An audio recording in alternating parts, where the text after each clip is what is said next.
We are on the ground floor of the Arizona State Capitol Museum. We have just left the one of the exhibit rooms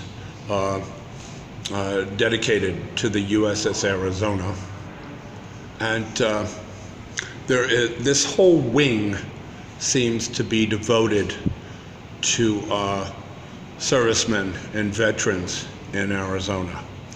And there's a lot of reason for that outside of the fact that this is Arizona and the USS Arizona, but a lot of contributions have been made by men who served in the military here.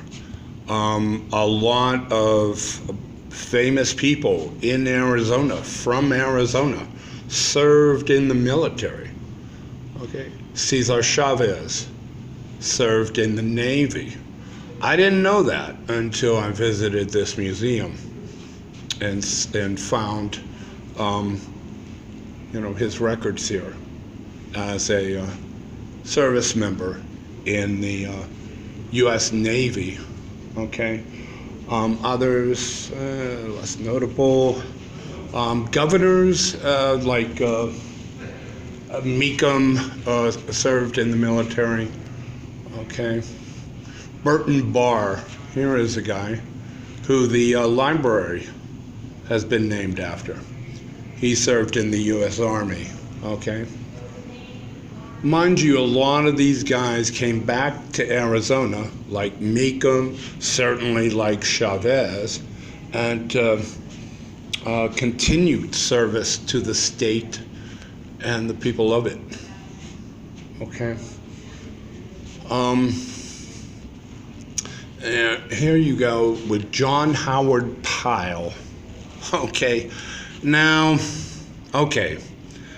There is John Howard Pyle here, and he was a popular correspondent in the military, I believe, during World War II. Okay, I remember a Pyle as a correspondent in World War II also, but I didn't think his name was John or Howard. I thought it was Ernie. So after visiting here the museum the first time, I checked it out, and yeah, there was an Ernie Pyle. Now Ernie did the same thing as John Pyle here from Arizona, but Ernie, I think, got more of the national recognition for his reports from the war front and the men in the military than John Howard. But John Howard, with the same name, returned here to Arizona and had a very illustrious broadcasting career here, from what I learned here. Also Goldwater, okay, Barry Goldwater, U.S. Air Corps, okay. This at least to me and my generation, is the most popular, outside of Chavez maybe, is the most popular name here in this room that I recognize, Barry Goldwater, as a politician here. He really revolutionized his party, and he was very popular here, very popular. And ran for president, lost, but his philosophy, which many seemed very old at the time and a bit too conservative, would later be picked up by Ronald Reagan in many ways, would adopt his principles 20 years later when the country elected him president. Okay.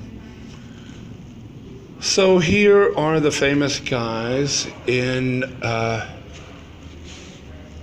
Arizona, from Arizona, who have served in the military. But they leave one room here for this guy, who I never heard of before. Ernest W. McFarland. Okay? And the people of the state have given him an entire room to himself. Okay? Now, I don't know if you ever heard of Ernest McFarland. He was a justice here. He was like everything here. He was a governor at a time here. Okay? This guy did everything. Senator, okay? Now, I don't know if you know that. Maybe people from Arizona probably know that if they grew up here, spent a lot of time here. But how you probably would recognize Ernest W. McFarland is for the GI Bill. He is the one who created it, and it is with him that many, many, many veterans were able to leave the service after their time and go on to college and get a great education with the government paying the bills. Okay? Providing housing, books, and all kind of aid to servicemen after their time in the military. So I think all he's done here in Arizona, and what he's done even without Goldwater, aside from Goldwater, and for the servicemen, for men who served, he kind of gets a room to himself.